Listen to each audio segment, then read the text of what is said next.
banter between the two of them was just, you'd have paid a lot of money to listen to it.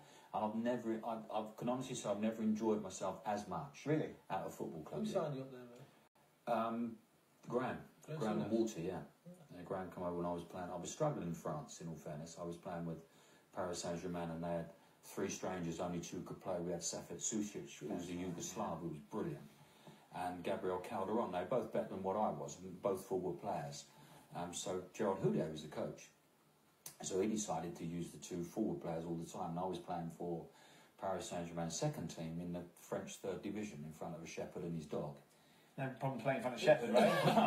Apologies. I don't blame you for that. And Graham thankfully came in and rescued me and took me to Rangers. I didn't know what to expect. The speed of the game was something I'd never ever experienced in my life. It was so quick, it was embarrassing. Really? Yeah.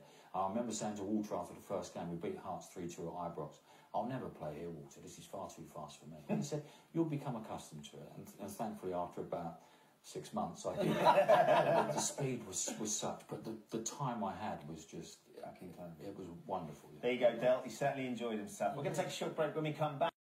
And still the name of Ray Wilkins being chanted around Ibrox. And there goes the final whistle. Wilkins right in the centre circle. He told me the other day when I was interviewing him that this would be an emotional moment for him. And the Rangers supporters and Butcher are heightening the mood of farewell. And there he is, Ray Wilkins, after a superb first-half performance. The opening goal was a thing of magic. The ball swept forward 30 yards past, right to the foot of Johnson, and Johnson had the ball nestling in the net after gathering it. But the day is all about Ray Wilkins. Off he goes after an experience at Ibrox and an occasion he'll never forget. The time has come to say goodnight, for every road must stand. To those who care and are always there, our very special friends. Let's say goodnight to those we love, and maybe shed a tear. But before we close, let's think of those where love who can't be near. So raise a glass to absent friends, for every road must stand. You'll always breathe here in our hearts, our special absent friends. And when it's time for us to go and our long journey ends, you'll never be alone, you'll see. You'll be with absent friends. Hello, good evening and welcome to Rangers Radio on this very sad day for the Rangers family, with the passing of one of our past players, Ray Wilkins. Join myself, Fox, here on the panel tonight is the one and only Fox and Bridgeman. Evening, gentlemen. Good evening, guys. Good evening to everybody. Can I just say to all the Rangers fans all over the world and the guys on here on Rangers Radio, it's a very sad time. But good evening and welcome to Rangers Radio. We've also been joined by Ibrox Loyal, but I think Ray Wilkins was a wee bit before his time, so Ibrox will come in a minute. Very, very, very sad news today, Bridgeman. A guy who was one of the Mayor's Club about 2.5 years, Ray, but at that particular time made a great impression with the fans, and that tribute, that send-off he got in his last game is very unusual, Fox, in the history of the club, for people leaving a club to be treated like that. There was circumstances around it, personal things for Ray, but good player for us, and I don't think anybody today or even before today has ever had a bad word to say about the guy. Oh, a real genuine world-class football player that strode onto our park in 1987, I think it was, mate. as you say, very likeable chap, as you would say. Terrific football player, an all-round decent guy, mate. Made his debut against Hearts in November 1987 in a 3-2 home win that he mentioned in that interview. Went on to play 70 league games for his 96 games overall, 2 sub. Scored 4 goals. We don't care about the other 3, Bridgeman. 12 yellow cards. 12 yellow cards, and I'll just give you, it gives you on the page I use for the stats, his last 5 yellow cards, 4 of them were against that mob. So, memories, Bridge. Memories, Bridge. Well, I think the most abiding memory is the goal against Celtic. I mean, that just really flattened them, and really, that was a 5-1 game, wasn't it? Unbelievable stuff. Just unbelievable stuff. Glorious goal, marvellous day, and what a day that must have been for him. Absolutely amazing. And he's talking about the Rangers and the fans and so on and so forth. It's just different class. And by the way, I lived in Nottingham for a long time, and he heralded throughout the whole of English football. He was a quality player, top player for England, and played out in Europe, Italy and France. Had his time a wee bit, Bridge, because... well, he was a youngster with Chelsea. He was only in his teens. He was all about bombing forward. Oh, yes, absolutely. His game was about keeping possession, then looking for the forward passer. That's right. You could virtually hear him shouting at the players, now hold it, sort of take your time, in other words, what a great player. And a nice guy too, a very nice guy. He had a wee problem with the drink there the last couple of years. I don't know if he managed to kick it off, but really and truly, what a lovely gentleman, lovely. A truly a fabulous career, Fox. I mean, it would take us a while to mention all his clubs. Obviously, Bridge is right. He captained Chelsea as a teenager, I think, when they get relegated in 79. He then joined Man United, was there for a few years, scored a goal in the FA Cup final in the famous Smith must scored game, Bridge. Absolutely, yeah. Got one of the goals, a great curling goal. Wasn't he famed for scoring goals? I don't think he scored many for Man United. Then went to Europe, AC Milan and Paris Saint-Germain, and then ultimately for there came to Rangers. 2.5 years he was with their club. And at the start of the 9 in a row era, and the fans just took to him, Fox. He just took to Ibrox as well, mate. He openly admitted that he wasn't a Rangers fan when he came there, but he soon got used to the history and traditions of the club and loved his time here, mate. He stated it on many occasions, has always spoke fondly of our club, and unlike other players, he's never dissed the club, mate. Said it was one of the happiest times in his football life, and I tend to believe him when he says that. He'll be sadly missed, mate. He was a good pundit as well. What more can you say about a man who's spent his time in football at some of the biggest clubs in Europe, mate? Tremendous player.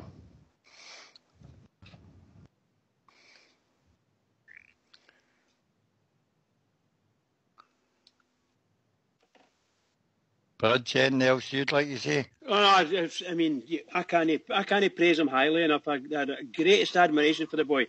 I followed him. He had a brother that played for Chelsea as well, but he was destined for England caps and so on. He was I think he was the youngest ever captain of Chelsea. What a player!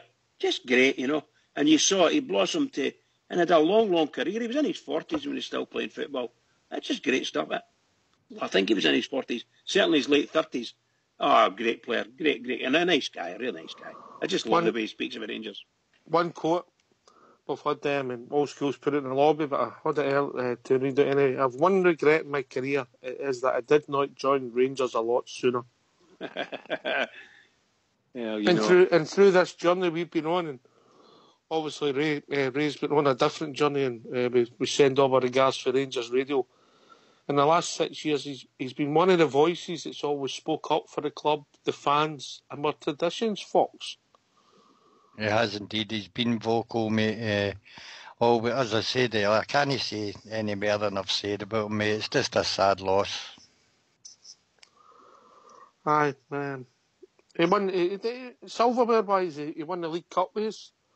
And anybody who wants to look, there's a famous when it showed you the Rangers fans bouncing in against Aberdeen in League Cup final. We won 2-1, and you see Wilkins, we got a free kick in the last minute, and he's dictating the whole traffic in the whole of Hampden when it was terracing is bouncing. Won the League Cup with us, the league, and he won the FA Cup in England when that was a trophy to win. Bridge, you know, it was the mystique before they ruined it, you know. And then 84 caps. I think his England career didn't end very well for him. Obviously, I think he was the first English player to be sent off for throwing the ball at the referee in Mexico. I don't know if you remember that. That was ludicrous. It was ludicrous. He was in disgust. He just threw the ball to the ref on the ground, like, you know. Aye, wasn't he exactly like his phrase or not? Aye. He gets sent off and then obviously get pillared in the media, and I think England went through against Portugal in the groups, got them out the group stages, and then the next game they played, it was the Maradona game, if my memory serves me right. So he played in the 82, I think, and 86 World Cup finals, 84 England caps, captain England on numerous occasions. What a man, what a player, and I'll be sadly missed for everybody connected with Rangers Football Club and the football world in general. Bridgeman, before we ask for callers. Yeah, you know, it's just, what can you say? I seriously can't say enough about him. I've just said that to Fox. I'm serious. When I was living down in England, I used to go and see Nottingham Forest when they were in their pomp under Clough. And Ray Wilkins was a great player in the English scene and the international level. Really, really good player. Really good player. Badly missed. Badly missed. Aye, so if anybody wants to join us with our memories on Ray, what's the number, Fox? 0141 356 1972. Or you can join us at Skype at RangersRadio.online, where you can be brought into the call. Evening, Ibrox. Evening, Trips. How we doing? Ray Wilkins a bit before your time, son. Aye, mate, I would have been about 3 or 4 when he joined our club, mate, but I've heard the tributes to the man today, and it's been absolutely outstanding, as well as the tribute you have just done to him. You obviously must have seen him then. You must have been at Ibrox by then. You've got to go. Oh, come on. It's 3 or 4. I don't even think I knew what football was when it was 3 or 4. Come on. Call yourself a supporter. What a player, mate. What a player. Made the game look easy. When we signed him, and believe it or not, he was known as a crab bridge at Man United, wasn't he? Because he kept the ball sideways and then looking for passes. Patient player. Came to us. Sort of took over as soon as moved to the sort of player manager into more the management side of the game. Yeah. Gave us experience in there and cajoled and prodded and started a run of a fabulous Rangers team. But the fans took to him 2.5 years, and the reception he got when he left to go back to London was just phenomenal. Phenomenal. Ibrox? Aye, no, as I say, some of the tributes today, mate, have been absolutely fantastic. Obviously, I've seen the goal that he scored against the other side of the city, which was absolutely outstanding for me. I know you says earlier after the tribute that he didn't get many goals throughout his career, but I think he got one smasher as well when his time at Man United, as he just says there. Speaking to a few Chelsea boys today as well on social media, and they were saying he's done so much for their youth academy and going forward into the future that now, I think it's tonight or tomorrow night, they go into their 9th consecutive FA Youth Cup semi-final, and Ray Wilkins has got to take a lot for that, because, as they were saying, the guy he loved Chelsea as well, but I think he just got the bug at our club. As Fox says, he took to our fans took to him, and it was right, the tribute that was given to him just before he left our club, as you says, before he went back down south, mate. Absolutely fantastic. And as he says, he will be sadly missed. Yeah, sadly missed. Obviously, he moved into the media a bit more. His last job was at Aston Villa, so obviously Flybo's mentioned that. And a lot of clubs, even I think he even played with Hibs in his 40s. Just, for me... We've got a caller on the line, mate. All right, we'll take the call. Evening, caller. Hello, it's the husband of Stormy Daniels here. How How we doing, big man? All right? Not bad, aye. What's it like? A monster. What's it like to have a mega star in the house? Oh, it's brilliant, man. Brilliant. Did you? Let's before we talk about Ray Wilkins, Al, but let's go straight to the point. Did you know Mrs. A was phoning in? Yes. All right, I thought you'd have been pulling your hair the past couple of weeks. I thought I'd inject a wee bit of happiness into your show. And when I heard that other lady yesterday, I thought, right. So I got Mrs. McMeekin to call in. I see he's all seemed a bit happy. I think it's a good thing. I think more partners, more boyfriends, more wives. Call in and Scott said, give the other side of the story, you know what I mean? Because that's a good thing. Fox wants to have a dedicated ladies' night. Aye. Good. Because that is a good thing, because they've got to live with it, I suppose. I'd like to hear if I could nominate somebody's wife, if we could start like an ice bucket challenge thing, I'd like to nominate Rudy's wife. Rudy's wife? Oh, somebody who's no Bella. I'd like to hear from Rudy's wife and see what the real Rudy's like. I think he's got her chained to the cooker, mate, if you ask me. Oh, can't do that now, man. Rudy's a modern man. Aye, he's like us all. But no, thanks very much for taking the call. You seem to enjoy yourself. Did she enjoy it, mate? Aye. She said she was a bit nervous and that. But there was only one downside of it all. Cole, she talked very fondly of you. That sort of disappointed us all. I know. Anyway, sorry to digress a wee bit, as I say, but thanks very much, gentlemen, for... no, thanks you. It was a good laugh, Alan. It helped pass the evening, and everybody had a good giggle at me. And I don't mean that in a facetious way, your wife. It was great, her quote. That's right. I'd just like to pay my condolences to Ray Wilkins' family. Here, mate. He's the type of player that we long for, I think. He has that bit of class, but ultimately he was a consummate professional. I mean, you could put your trust in him going into the park. You could say this is what you probably didn't need to tell him about tactics. He knows at the end of the day you're coming off the park with 3 points. I think that's all the information that type of player would need. I really crave for the days that we can have those types of professionals. Those types of professionals maybe aren't in football as much now. But if we could find some people like that coming at the end of their careers that would add that, inject that, what he gave to us, maybe over a 2-year period, that would be fine. I think maybe the last person, and I'm not really comparing them directly, but I think maybe Clint Hill had that about him. He came in, knew what his job was a winner. And I think all these things can be attributed to Mr. Ray Wilkins. I don't think he was a failure at any club. When was that Mexico World Cup? Was that 1986? Yeah, correct, Al. Aye. Yeah, I remember that. The player of that tournament was that Hugo Sanchez. He went on to play for Real Madrid and that. Well, I think Maradona. I think Maradona might have won the player of the tournament. Oh, sorry. I do remember the Ray Wilkins incident with the referee, actually.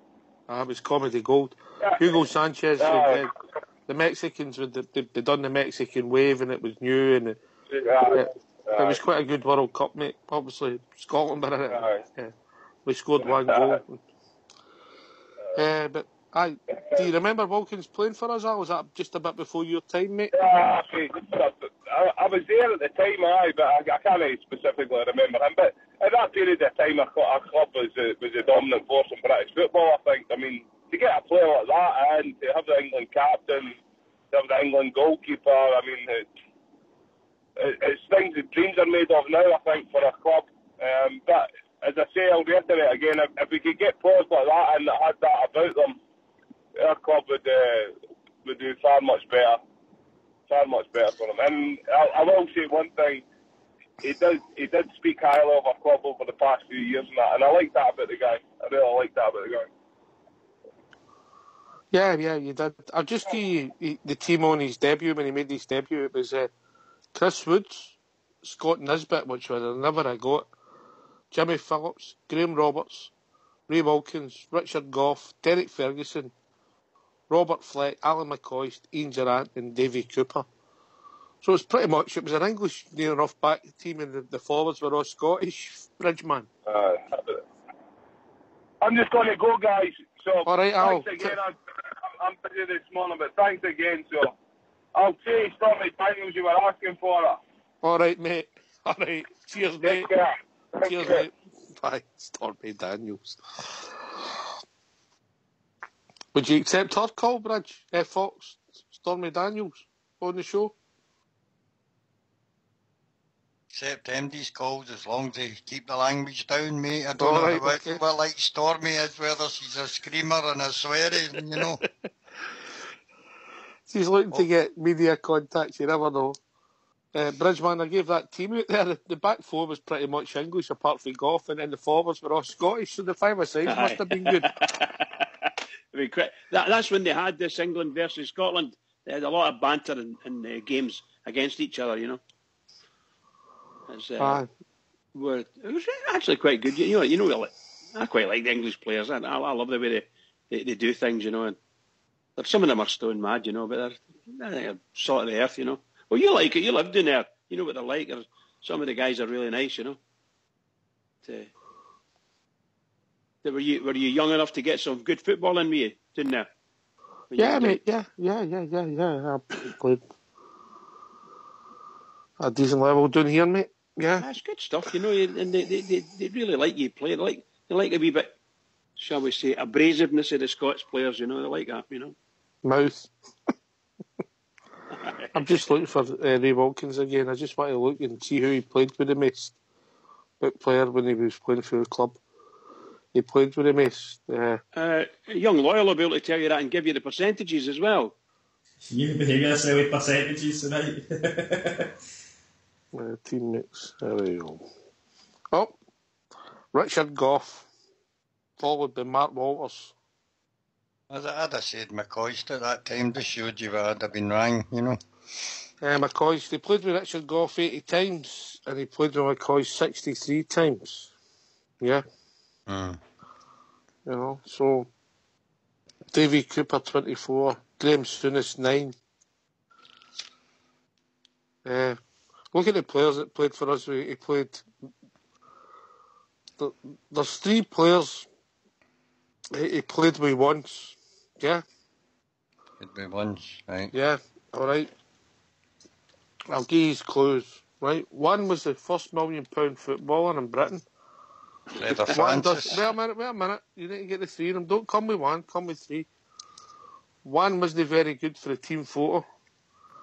And the third one, his namesake does has got a radio show on the David ball. Dodds is number 2. Right. I take it. Right. There's a name, isn't he?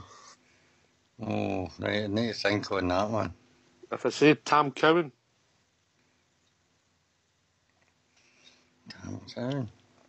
Tom Cowan, remember him? He played with him once. Young boy, I think we signed him for. Oh, I'm going to say Queen's Park. I might be wrong. But then he also played with Andy Gray, Mel Sterling, Jimmy Phillips, Bonnie Ginsberg, Souness, Jimmy Nicholl, Neil Cooper, Trevor Stephen, Davy Cooper, Graham Roberts, Drinkle, Ferguson, Ian Ferguson, Alan McCoy, Gary Stevens, Terry Butcher, Trevor Stevens, Chris Woods, Graham Roberts, Mark Walters and Richard Gough. The players that were at our club there.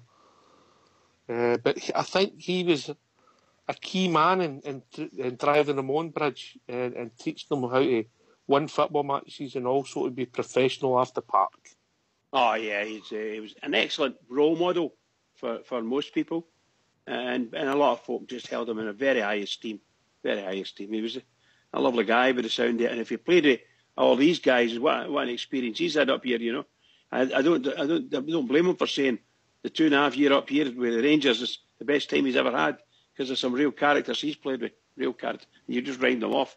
Some good names there. Love it, by the way, just love it. Just been pointed out, and the boys are right. It wasn't Queen's Park, it was Clyde we signed Tam Cowan for. I think he was a left back, left-sided midfield. And my memories of him was he got carried off when Haitley scored the 2 goals against Aberdeen. He got a bad injury, and I don't think he really recovered for it. But he looked a promising player at the time. Anyway, all our thoughts and wishes go to the Wilkins family and friends. Gone, but will never be forgotten with the Rangers family. Last words to Bridgeman before we move on with the rest of the show.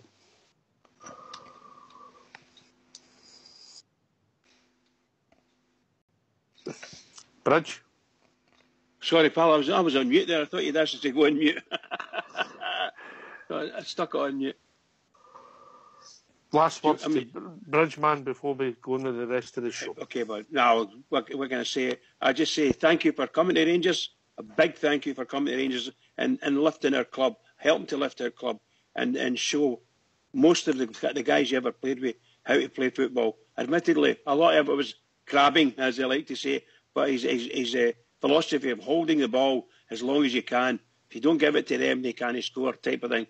But he was a tremendous player and a really, really friendly guy to help the youngsters on. And thanks very much once again for me, and I'd imagine for all the Rangers fans that's ever watched you and read about you, played for Rangers. A big thank you, and R.I.P. pal, R.I.P. Yeah. All right, if people want to join us, what's the number, Ibrox? It's 0141 356 1972. Or you can join us where? Fox. At RangersRadio.online. If you call in, I'll get you into the call. All right. What's on your mind, Rangers-wise, Ibrox? Just obviously the match at the weekend. We're going for that. If you can't come in on a Saturday or a Sunday or a Monday... no, sorry, mate. We're doing this Sunday, mate. I'm sorry, we're doing this Sunday. What day is this? I know, mate. The weekend, the beginning of the week, kind of get away from me a wee bit. I do apologise. So you'll be up in front of HR with Bridgeman. What's your thoughts on the game, Ibrox? What's your thoughts? I thought the first half was pretty damnable, if I'm being honest. We should never have started the way we did. We couldn't string 2 passes together. Every other pass was a tackle. It was at the park. Captain-wise, the first half, I thought Tavernier was pretty terrible as well. It was his fault we conceded one of the goals. Second half, we bucked up with ideas. I believe Mr. Murty had a severe talking to him in the dressing room, which everybody on this panel and every Rangers fan around the world would expect. They bucked up their ideas, mate, but for me, 2-2 still wasn't anywhere near good enough, and we cannot, we can never start a match like that again, because there's no way in this earth should we be going 2-0 down and playing like that against a Motherwell team, no matter how well they played, the sort of, you've got to give them some sort of respect, I suppose, but I'm not the sort of person that does that.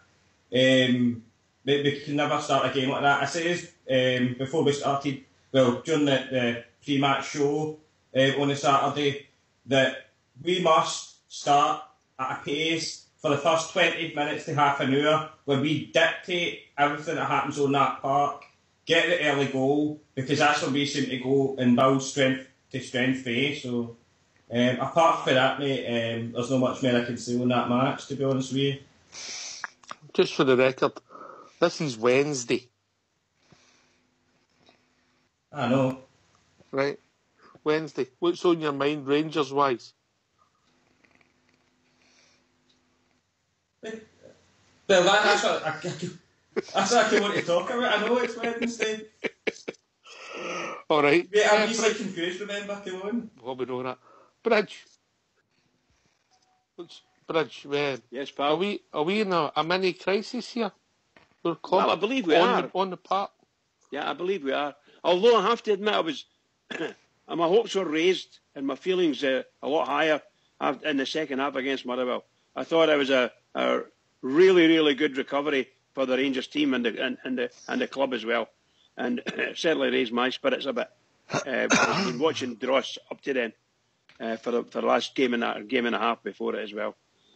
So as far as I'm concerned, I'm delighted with how we finished up playing wise, not necessarily the result, but we pulled it back, and I'm looking forward to Saturday to striking a, shall we say, a good victory against Dundee at Ibrox. But we've said that, how many times we've said that this season? We're looking forward to a victory at Ibrox, and was it 7 or something I've lost? 7 games or something? Or how many have we lost and drawn? Oh, it must be a dozen. Must be a dozen games that we haven't won at Ibrox. Incredible. We've lost to Hibs twice, Ayton twice, we've lost to St Johnstone, we've lost to Hamilton, we've lost to Kilmarnock, and we've drew with Hearts. Did we not draw with Kilmarnock as well? And we've drew with Kilmarnock. My goodness gracious. So you're talking nearly double figures in games that we've failed to win at Ibrox. Wow. Just wow. So we've seen this before, but I'm looking forward to it. I'm really looking forward to it. So we'll see what happens, and we'll see how they perform. Let's hope they perform really well Saturday. Hope they've got everything out of the way. So I'm hopeful. All right. Hopeful. So if people want to join us, talk about where we are. We'll talk about where the football team. It's 0141 356 1972, or join us at Skype in RangersRadio.online. We can be brought into the call. If you want to talk about your memories of Ray Wilkins, they'll be much appreciated, because obviously we've lost. During the 80s, I say we've one of the best players at Gracemere Club during that particular period. He came in and played some good stuff for us. Wouldn't it be fair to call him a legend, Bridge, was it? Because of longevity. But he was a great player for us while he was there. Well, certainly not for the length of time he was with Rangers, but he was a legend as a player, in many ways. A tremendous player and wonderful for us. A couple of years of stardom with Rangers, and it might have taken him, I don't know, it came to Ibrox and it probably took him maybe a month to 6 weeks, maybe even 2 months to get his feet. But, it never showed it. Did the business. Wonderful player, wonderful. Is he in the Hall of Fame, Fox? Yes, indeed, mate. I don't know, how does that work, mate? How is Jim Forrest knowing it? And I mean, the greatest respect Ray Wilkins is with the goals that Jim Forrest scored for the club. I don't get it. I think sometimes players are put into the Hall of Fame, mate, on the class of player that came and played, and he comes into that category, I think, I never seen Jim Forrest. I don't know. You a bit young, Fox? No, I seen Jim Forrest, mate. I've been beating that drum for a few years now that he should have been included, but for some reason unknown to me, maybe there's a reason behind it, but he never ever made it into the Hall of Fame, mate. Terrific striker for Rangers. Maybe I think his copybook was well blotted when he was let go, shall we say, if not fired, him and George McLean, after the Berwick Rangers result. And I don't think he's ever been welcomed back into Ibrox since it. And I may be wrong there, but seriously, for him not to be in the Hall of Fame, as you say, when there are others who haven't scored as many goals as him, haven't had as many, shall we say, appearances as him. What a great player for us. Smashing player, and a lovely guy as well, apparently. What can you say? Scored a lot of goals, by the way. Fantastic to watch. How many are we getting this week? Great. How can I say? I'm trying to make it more modern. It was like the first season Tavernier came to Rangers and he couldn't stop scoring. Mind, he scored about 14 or 15 goals or something. And the boys I meet at Ibrox they used to take their special bets were Rangers to win by whatever it be, -1, Tavernier first goal scorer. And they've won a few quid as well, I'm just going to look at Jim Forrest's stats now that you've mentioned him, Fox. A player that you must have studied Ibrox when you've been reading up the Rangers history. He came for up here side of the city. I know. I think he came from the Townhead area. Mate. Oh, aye, mate. I remember. That's like a cent's throw away from me, mate. I think you find that he came from Drumchapel amateurs. Yeah, but they were one of these teams that brought players from everywhere. They're one of the first amateur teams that brought players from everywhere. I wasn't a Drumchapel boy. 166 games, no substitutes. Didn't have them there. Only 2 penalties. How many goals do you score for his Ibrox? Oh, I'm going to go with well over 100 plus. 146 in 166 games. That's phenomenal striking, isn't it? That is outstanding.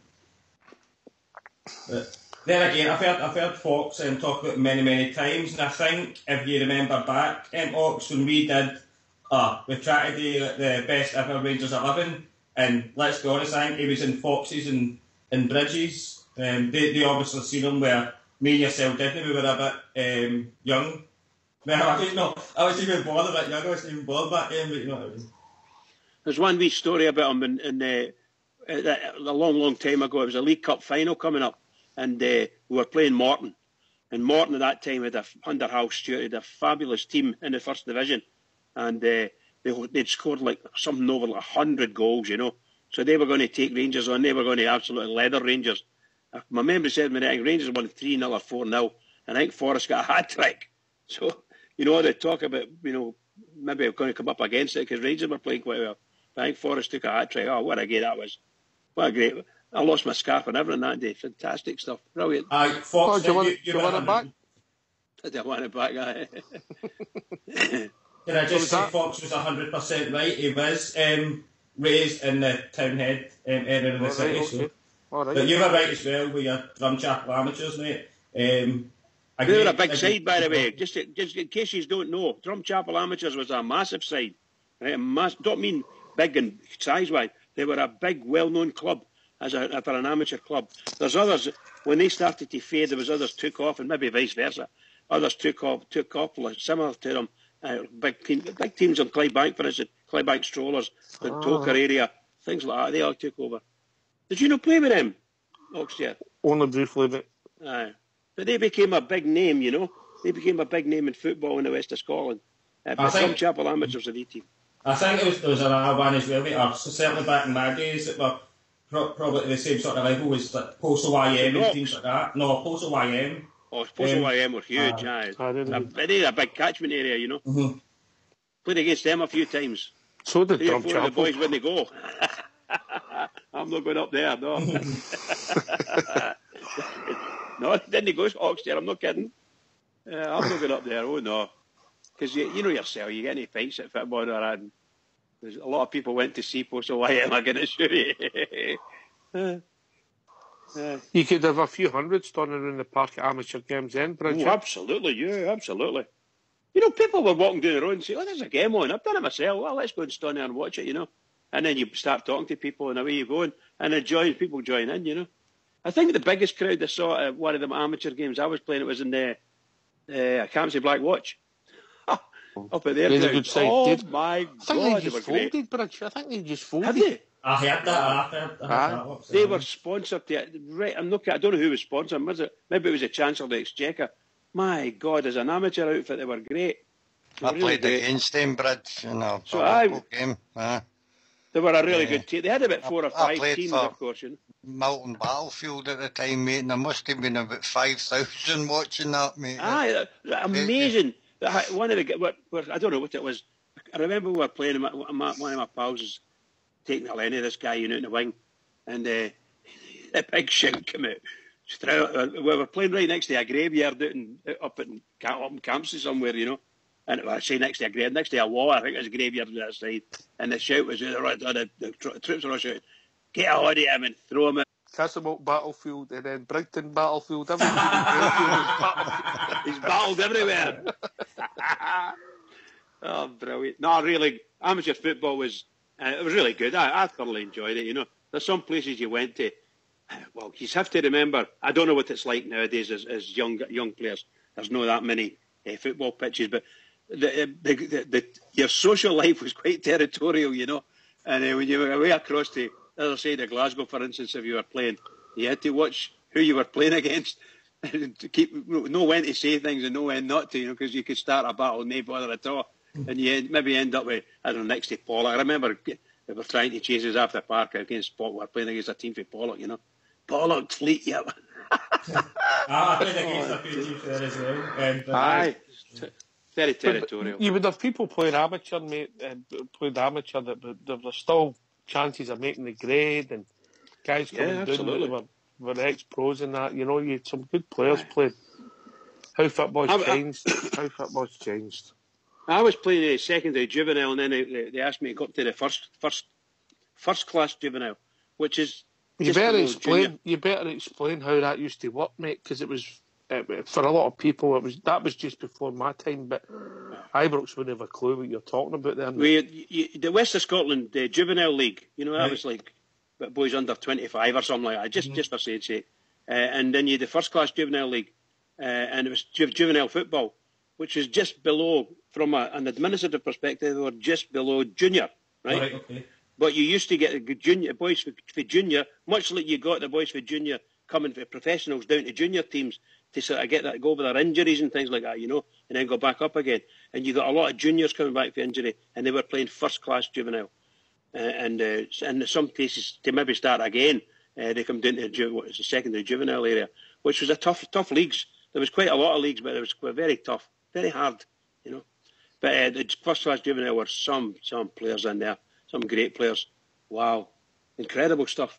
Really good stuff. I think the league, the first one that you mentioned there, Bridge, that was when I kind of started, because I started at a team, they folded and all, but Red Star Glasgow, they used to train at Springburn Park, but they used to play their games at Third Lanarkshire Park in Cafkin Park. Oh, aye. Yeah. That's where they used to actually play their home league games.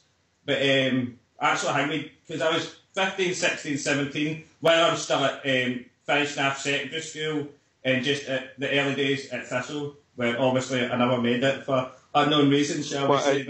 At school? I never made it in school.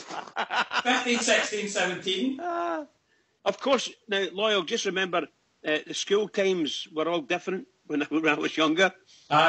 You normally left school to 15, and if you were a wee bit half smart at all, you'd maybe stay on for your O-levels, and if you were really smart, you would stay on for your A-levels, and if you were really, really, really clever, you would go to university, or in those days they started out in colleges as well, but the colleges were primarily technical, for the techie guys. Well, it's the complete opposite now, Bridge. If you keep failing your exams, they keep you on. So Ibrox was there, he was 24. Oh, yeah. Brilliant. Actually, I don't have any more secrets. Sorry, that's. I mean, I played for Kingsridge, played against them a lot.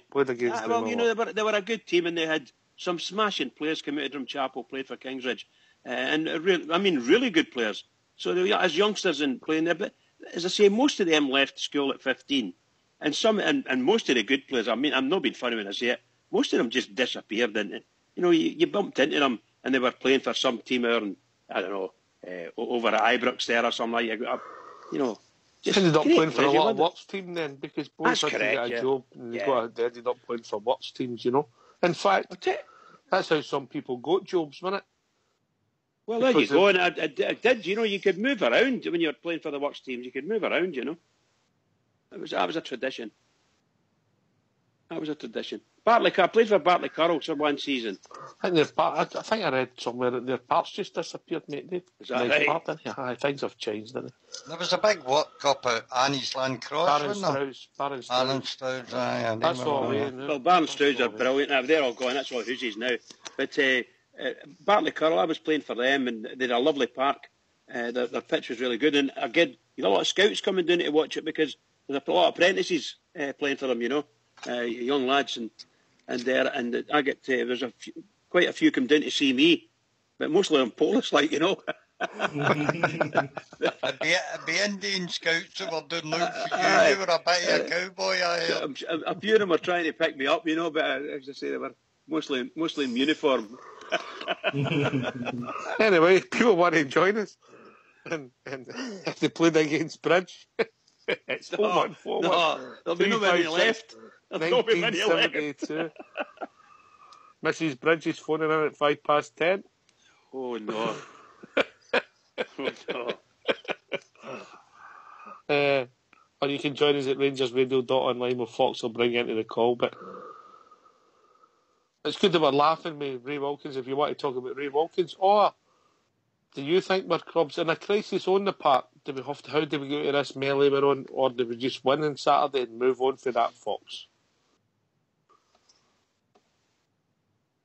We've got to win on Saturday to get the crowd back on side, mate. For me, the thing is here, Dundee have got something to play for.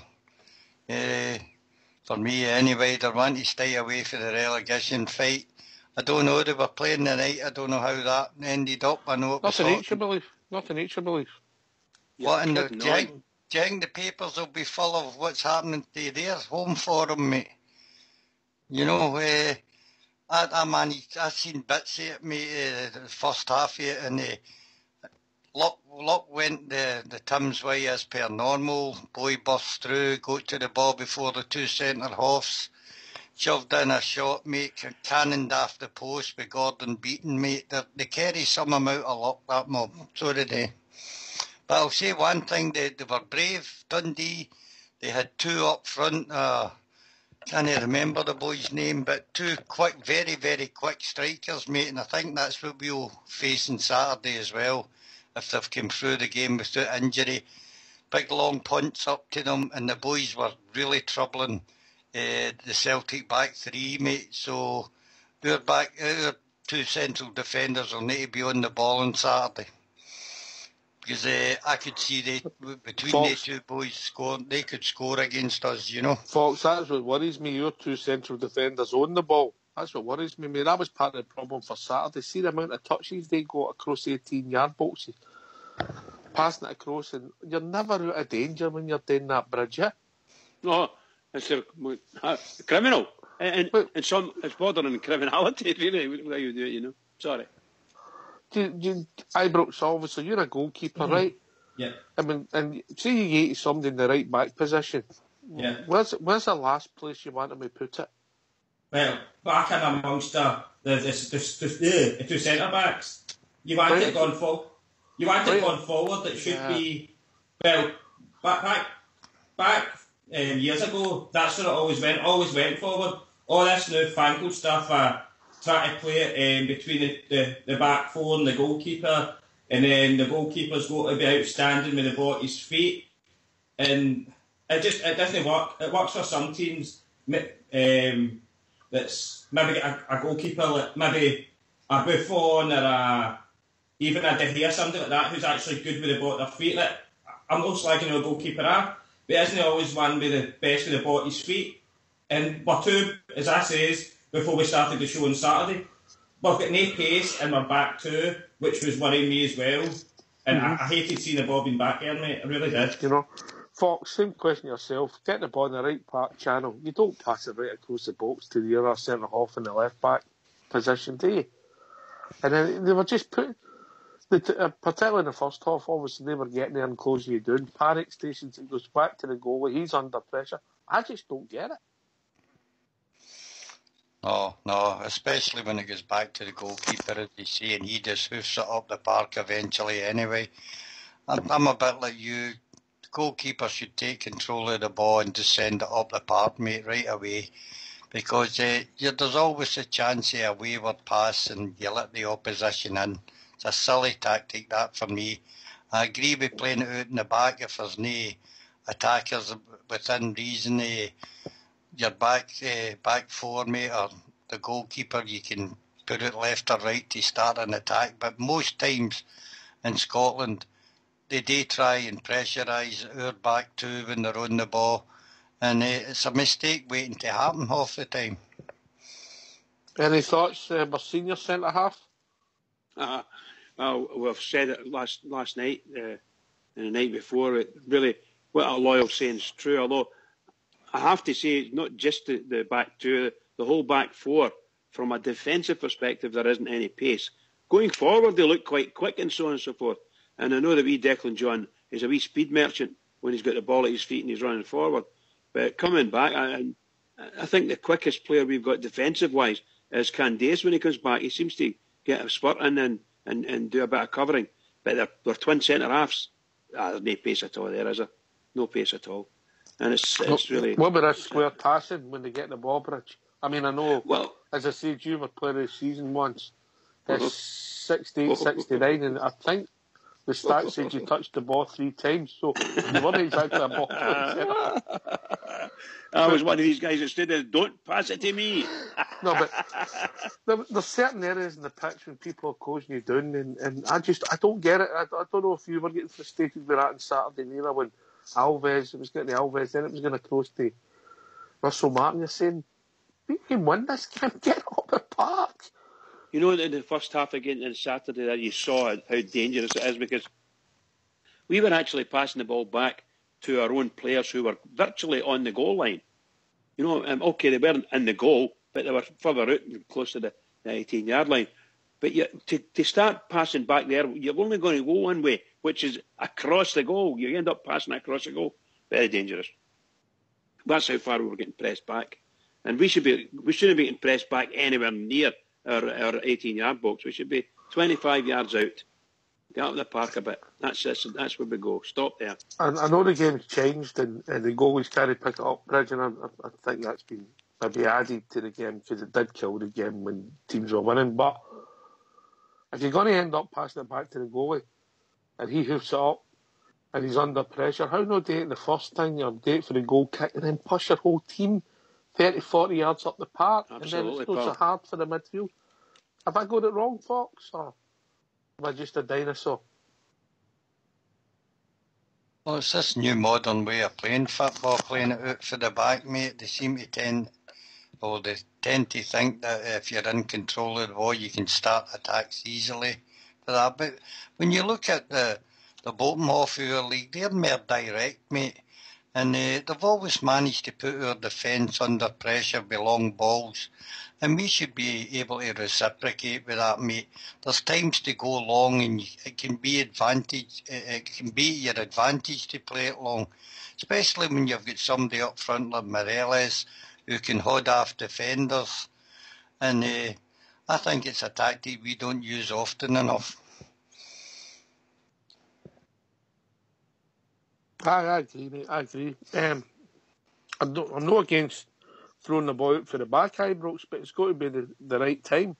Of course it is, mate. And as you say, I like football when it was a case of when the goalkeeper's taking a goal kick, he tries to get it as close as to the half-line line. The amount of attacking players in the team. But now, every team is voted for a goalkeeper. As I say, Manuel Neuer, he's probably the best at it in the world. I know he's been out for most of this season injured, but he's basically like an outfield player, Manuel Neuer. That's how he can do it. It was kind of him that started all that, playing the ball out for the back, because he had the skill to do it. No many goalkeepers out there in the world can do it, especially at our level. Maybe the higher levels as you go. You obviously never seen Andy Gorham then, did you? What? Playing the ball for the back? Gorham was excellent with the ball at his feet. Excellent. The ball at his feet. I get that. If you've got a good goalkeeper like that, but no offence, and I'm no slagging our goalkeeper off, but he's not the greatest in the world with the ball at his feet. He's just not. No, but he also gets put under pressure. You wouldn't like to get some of the balls he gets. No, definitely no, mate. I've said that before. Definitely not. You know, I don't think sometimes we're fair. But sometimes, Bridgeman, the pressure's caused with him because he gives the defender a bad pass instead of him being maybe clearing it first time. I think that all comes from the management. And we can't blame Mr. Murray because it's been a constant thread for the last few years. Also, when I don't know what they do it in training, and you see them before the game, the goalkeepers take these. Sometimes they do the long diagonals to their fullbacks. They're supposed to be the fullbacks, but it's another goalkeeper that's out there, and they punt it back to them, and it looks great. But you know when they do it in real life, sometimes if it gets to the player, it's magic, you know. But there's times it just goes straight out of the park, and the defence hang their head. They're that busy hanging their head. The other guys are taking the throw in, and they're still waiting. waiting the goalkeeper to get in Fox the has ball. got a theory about our training. Our forwards look so good because they're playing against their defence. That was your theory, Fox, wasn't it? Correct, mate. Do you think they still have games, like maybe 30 minutes each way, mate, like they used to do years ago? Or you would have a mixture of players for the youth team and they have they'd one day a week they had a full game, I think, but I don't think they do. It's all routines now. Well, you don't get to see it in the training videos that the club put up. They don't seem to have like practice games. It's all just constant routines, like wee games, if you want to say it for a better word. Drills, as they're called. Anyway, if you don't mind going on mute, Fox will give us a tune. Oh, wow.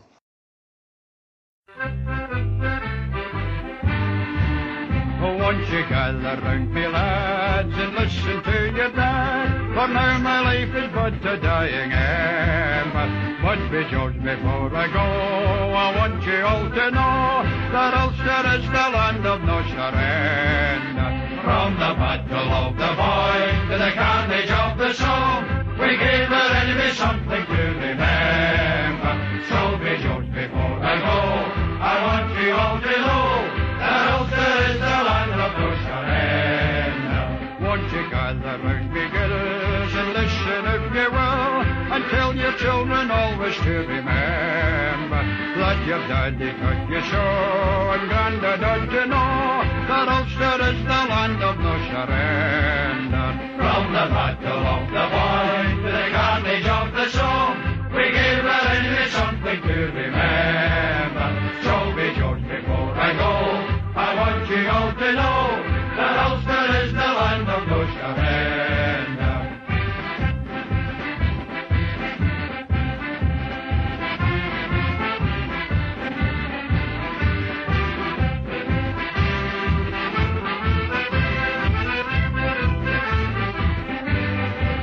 Oh, won't you clasp my hand, my dear, my final words you'll hear. You've always been a friend so kind and tender. Press your lips against my brow and hear my final vow that Ulster is the land of no surrender. From the battle of the Boyne to the carnage of the Somme, we gave our enemy something to remember. So be judged before I go, I want you all to know that Ulster is the land of no surrender.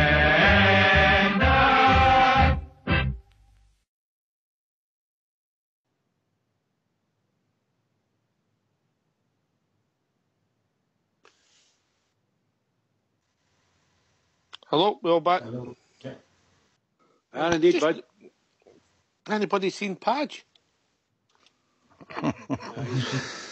He's fair.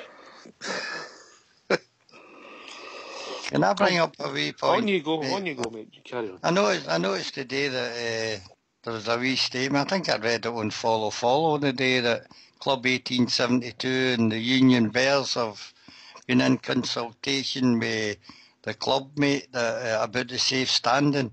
It looks as though this is going to come into practice, mate, and whether it be next season or the season after. What's your thoughts on it? And who should pay for it? There's another question you had there. Well, we've got somebody on here that likes the bouncy, likes a good sing-song, enjoys going to the match.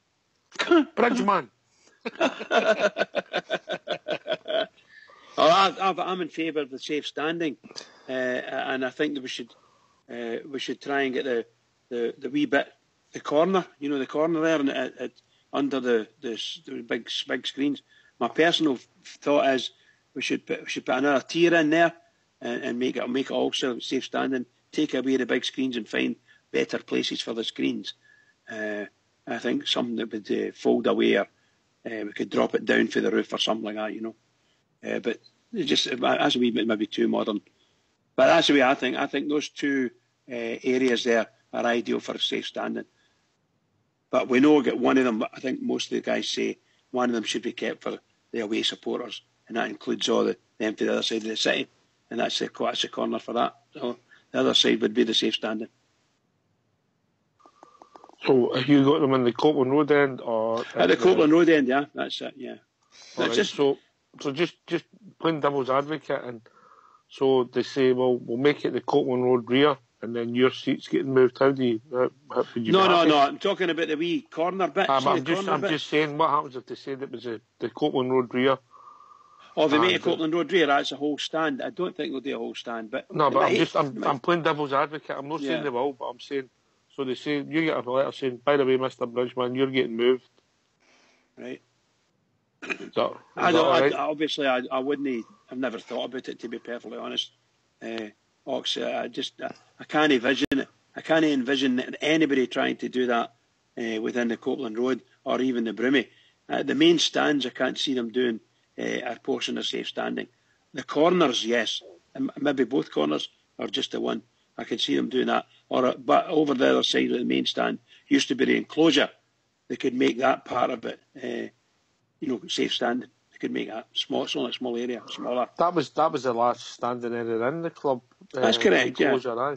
It was very successful too. The point I'm going to make is, well, I'm all for the young boys because the future generation's the future generation, but you might have some disgruntled Bears, Fox.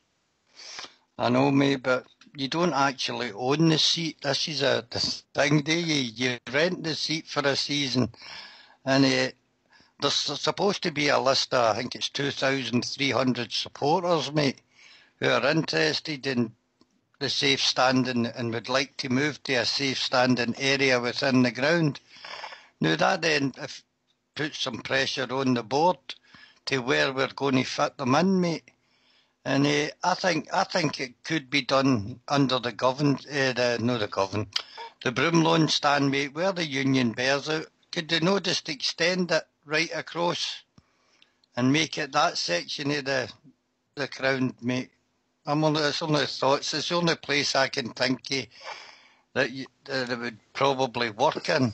I don't see them being able to, as Bridge says, move them out the other two stands, mate. The enclosure's another place probably that would be maybe targeted, but it's only I don't think the wee corners of the ground will be enough.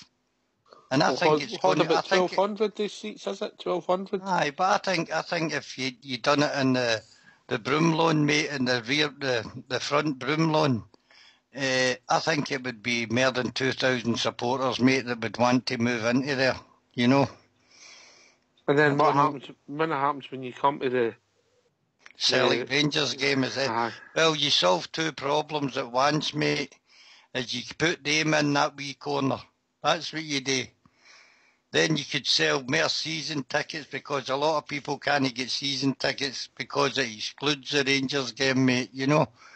A lot of people don't want to go in there. I know they have a sort of season ticket, but it excludes the Old Firm games, mate. So for the bonus of the fans, I would stick them in the away corner where all the other fans are.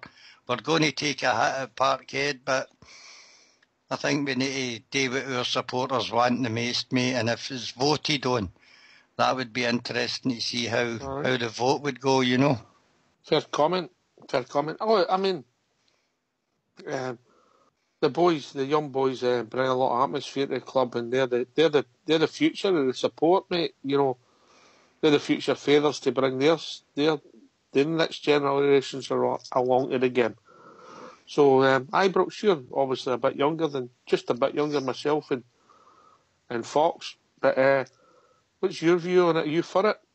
I'm for it, mate. Obviously, I wasn't at the games when the last time had safe standing. I've obviously seen pictures and videos of it. If it's safe and it's for the Union Bears, mate, I think they deserve it. It would help them with their banners and everything else, and the way they want to try and increase the atmosphere within the stadium. I'm kind of with Fox in one way. I've always said if there was going to be any safe standing, it would have to be in the Broomlawn. But then I'm kind of with yourself, because when it comes to Old Firm games, it means that they're going to get it because is that the reason why they get the Broomlawn is for security reasons? Am I right there? I think as a Polish, I've got a lot to do with it. It's easy Aye, fleeced them. And one in and out, one in and out. Aye, so I think that would cause a bit of confusion, how you would work around that, but I think it would definitely have to be in the Broom loan, that you have with safe standing.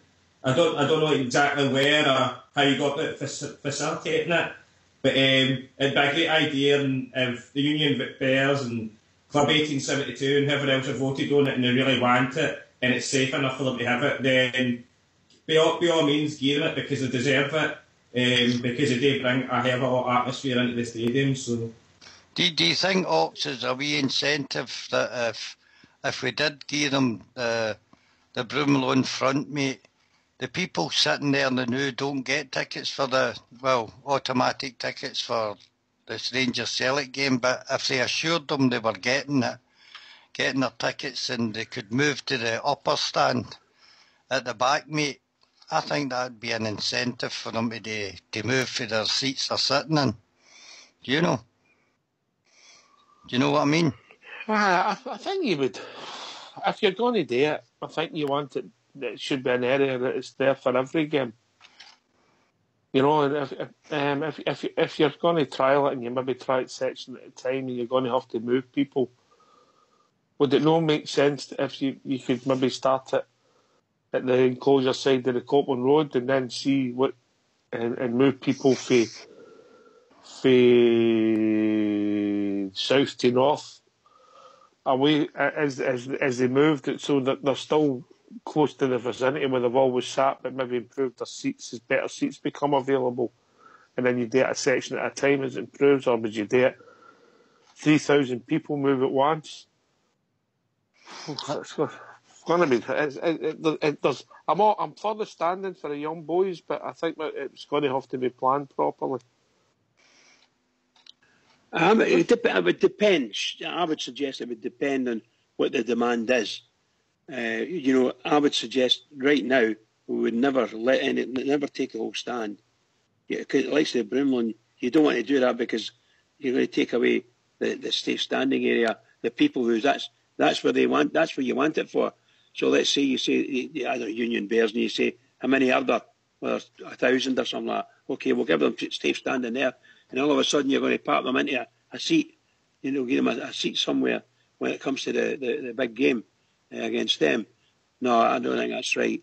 I think we need to get a safe standing area agreed where it is, and I reckon it should be in my honest opinion, it should be in both corners. I reckon it should be in both corners, and we should find another place for the away support. And you've heard me saying it before, it might cost a lot of money eventually, but the two other corners, at the Copland end, at the end of the main stand, one either end, they should be filled in somewhere or other, given seating, and that should be the away support, one of these corners. We shouldn't be giving them any seats in our stands at all, our new stands. Seriously, that's the way I feel. However, I'm a voice in the wilderness with these things. My honest opinion. We should make it as uncomfortable as possible. If you put if you made it a bowl light, that might be, you don't know what they're thinking about for the anniversary. Yeah, there's been rumours about ground improvements, of whether that increases the capacity. Get that right, get the team in the park right, fill it every week, pays for itself quite quickly. That becomes another area where you think that would help solve that problem, Bridge, well, you think about the Union Bears there. We'll stuck them in a wee corner. And, when I say they're stuck in a wee corner, they are stuck in a wee corner. Excuse me. And these guys should be up in the opposite the camera, so that the cameras can pick everything up and see our fervent fans with their colours ablaze. That's what they should be able to do. But we've got them in this wee corner here. And I'm not saying they don't get seen at all, but the cameras are always looking on the pitch to all intents and purposes, and they should always be there, should always be visible. But when it comes to the big games, strangely enough, when you get a half-decent support coming from Motherwell, from Kilmarnock or wherever, you can see their support. You go across the city there and you see the Rangers fans, and they're stuck in a corner. They're stuck in a right corner, and they're hardly ever seen. So I think that's wrong. I think we should be doing the same as that. We should be putting the away support in at the end of the stands. Find somewhere at the end of the stands, or don't bring them in at all. One of the two.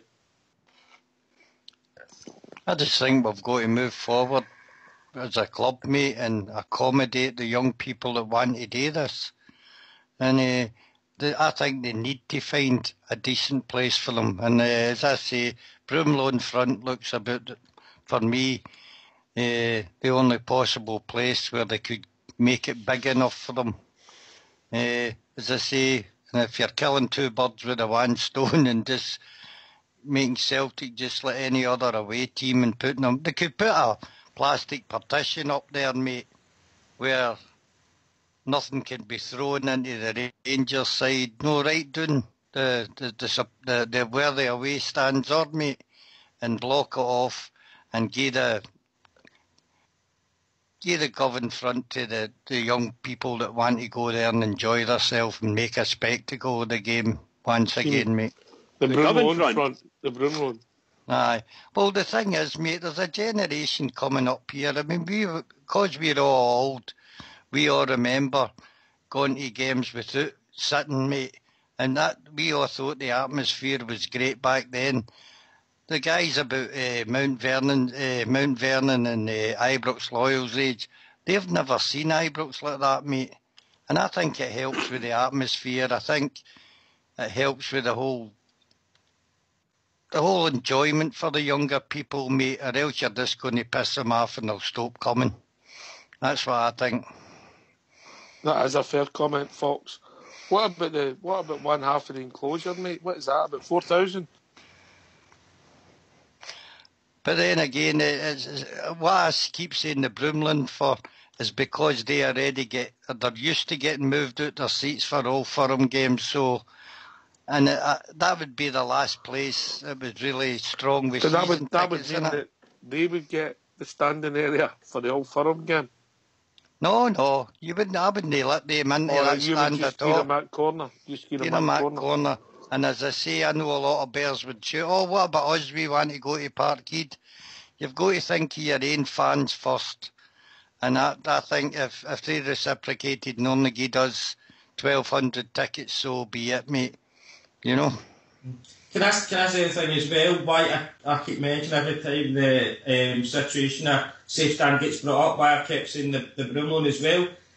I think that the Union Bears love where they are. They love the Broomlow in front, and I think if you could give that petition that I have and make that all safe standing, I think the Union Bears would be, and whoever else happens to get in there for the rest of our support would be absolutely delighted with that. And it saves any problems. And I'm like you, Fox. I would just be saying, I know Ox is kind of saying it's for like police reasons, security reasons, maybe. It's the one in, one out situation. It's easier to police him in there. I'd be saying there must be a reason why. There must be a reason why we can't put them in where the rest of the away support goes. I don't know the exact. It's a deal we've got. They both get roughly 8,000 tickets, don't we? Right, okay. We get roughly the same. They get I think it's about 7,500, 8,000 tickets. So that makes sense where they go. I'm not saying I agree with it or I think it's right, but you can see if that's the deal, you get 8,000.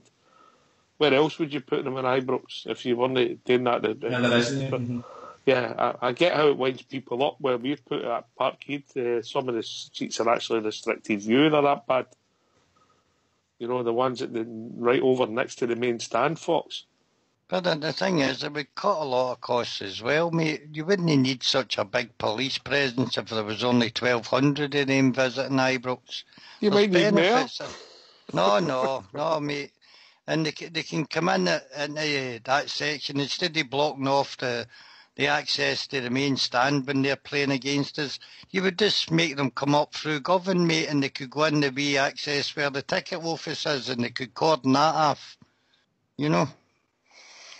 I'm all for it, mate. I think it's the way to go.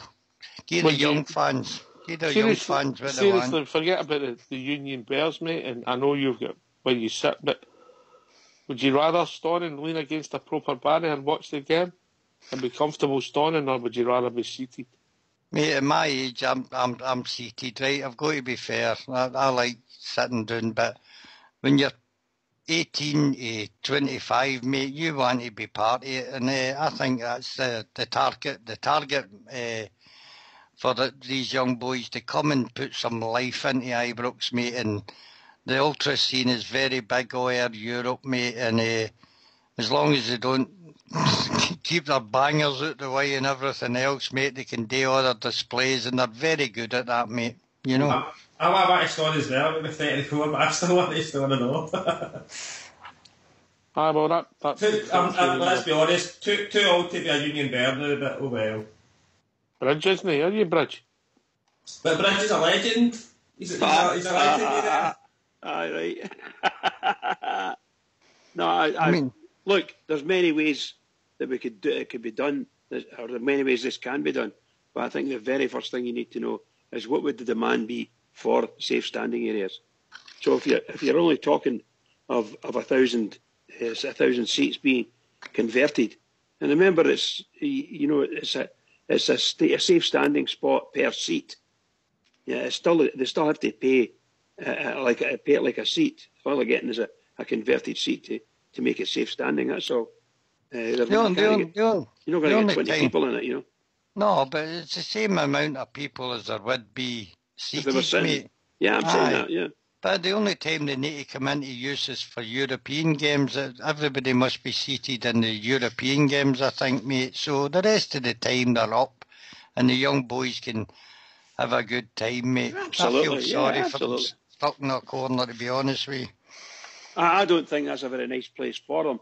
Although, from where I sit, you get a good view of what they're doing, and they're very entertaining. And I find them very entertaining. If this takes off, could we have a situation where the front of the Oris stands go back to, if you like, terracing, for the want of a better word, Fox? Because obviously, if you're sitting there in the front of the Govan, you've seen it when they did cameras in there and the range coming down. You're sitting there. Obviously, you'd be more comfortable standing, wouldn't you, with the right thing? You'd be able to get a wee bit of protection with the crowd and stand up. Sitting there, you're just, I suppose you get equally as wet, but you get my point. If you're sitting there, it just seems different when it's raining, doesn't it? Mm-hmm. You know? If this was to grow, would it be? Could you see the whole front? And if you like the new stands? No, I don't see it completely taking off that big, mate. But I think they should have a section for the younger people that want to do it. And I think for once, the shape of the Ibrox Park actually works for us, mate. Where you can section off that, and as I say, the away fans are where they are at any normal game, but that section is for the young boys and they can go there and enjoy themselves. Anyway, it was just and who do you think should pay for it, mate? That was my other question. Bridgeman. There you go. Ibrox. Do you think it could be a thing done through 1872 if no, but I gave you my answer. Bridgeman should pay for it. All right.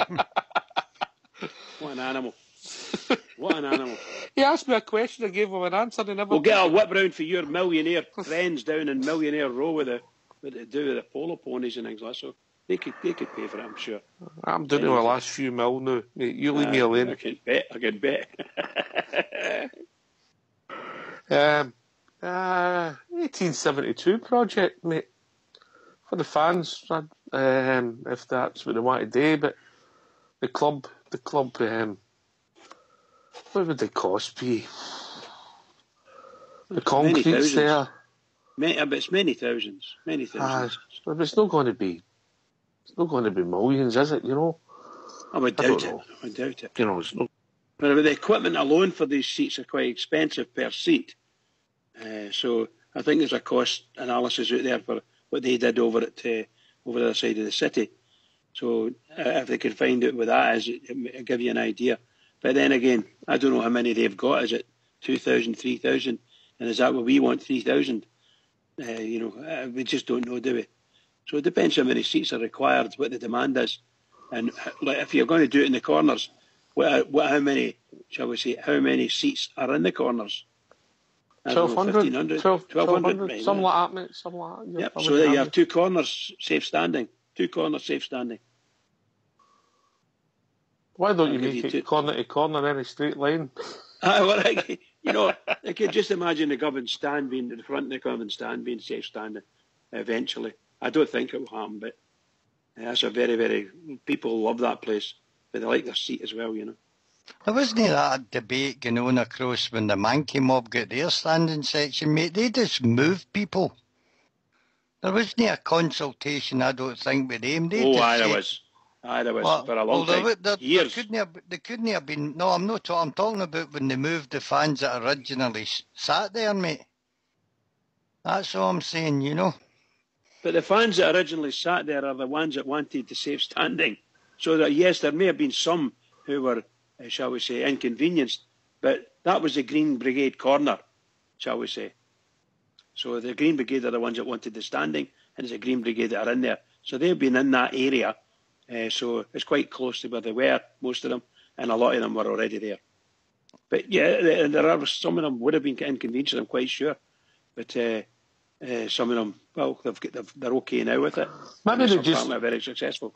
Maybe they were a bit more organised than us, Fox. They just moved the guy for the main stand, and he stank, and he cleared all the seats, and everybody wanted to move. That's probably true, yeah. You know? A lot of truth in what you say there, by the way. There's a lot of truth in what you say. Obviously, we couldn't do that. Aye, well, that's it. It was just a wee subject I thought I'd bring up, so you can go back it'd be great. It'd be great to hear from some of the boys who want to be part of that ultra. See, we've got one young boy on here, but he's too old for that, Ibrox. Well, yeah, can I just say in the lobby, and a big thanks to Rangers Loyal. He says you're never told to be a union there. I was talking to Bridge, no you. Thanks, Loyal. I'm sure True Blue and Ali Bally were in it at one time. Oh, they were founder members, they two, I think. True Blue couldn't come on the show for about 3 days, he was knackered. And that was when we were in the lower divisions, wasn't it? They just bounced the whole game. He said it was brilliant, but it was knackered. Be great to hear from some of the young boys in the Union Bears just to get their thoughts and where they would like to go, Fox. Aye, well, that's we're saying go here, go there, go there. Ibrox is saying they like there. Is that where they would want to go, you know? I think the Copeland Road Rear, give them a whole of that. Aye, you just want to move Bridge, didn't you? Aye. I went Bridge in the dugout, motivating them. Well, you know, you say that, you know yourself, when you're at Ibrox, you sit and you listen to some of the folk, and some of the folk are going, you get some real bampots, don't you? But they've all got to say the one thing, and they all want us to win. They're all absolutely motivated towards Rangers winning. And you see things slightly differently, as we know. But I'm sure, in general principle, a lot of the guys who watch the Rangers know that the way we're playing now, when we're playing rotten, is not the way we should be playing, you know. We should be playing better than that. Do you think there'll be a time in the next couple of years, mate, where season tickets might possibly drop and allow this to be pushed in? Do you think that's a possibility? I think if season tickets drop, there's going to be panic in the Rangers board. That's what I think. Panic. They're desperately keen. They need the Rangers fans. They need season tickets. They need the millions that the season tickets bring in. I think we even spoke about it earlier on this season. You know, we said what happens if they wanted to put the price of the season ticket up by 50 quid or 40 quid or whatever, 100 quid. And I know I said it wouldn't be a problem with me. I'd do it. Whatever they ask for, I'll do it. You know, in that sense, as long as they'll go ridiculous, like, you know. But if that would get Rangers more money, I'd gladly pay the extra. You go with a couple of your family to the game, Bridge, right? Yeah. Do you sit together? No, where I sit, I'm sitting in the middle of the Copeland. They used to sit when I moved away. No, my two brothers, one of them lives down in England, so I bought 3 season tickets for us together. My other one's excuse me, he's a teacher, deputy head, but he doesn't go to the game anymore now. The other brother lives down in England. The reason I'm asking you, Bridge, if it came up and you and your 2 friends or your relations could actually sit together somewhere else in the ground, would you move? Well, I wouldn't. Look, nobody really wants to move if that's their seat, but yeah, you could come to an arrangement, and if somebody's seat came up close to where my cousins are at the moment, then I would. It's in the Copeland Ria, so I would be quite happy to go there because I've been up there and sat with them a number of times, but after cup games and things like that, when I'm sat with them because there wasn't that many, a lot of empty seats. And where I sit there now, I'm very happy where I sit there now. No, I've not got a problem there. I'm like a lot of people, mate. I've sat in all the stands in every party at Ibrox, I think, mate. And to be quite honest with you, it's never bothered me moving, mate. Never. I think as long as you get to see the game, I'm quite happy, So yeah, of course, you're quite philosophical. If I come out the stand, mate, I'd be quite happy to sit in the broom lawn. I'd be quite happy to sit in the sandy Jardine stand, and I'd be quite happy to sit in the Copeland or even the club deck if it came at me. As long as I seen the game, I'd be perfectly happy.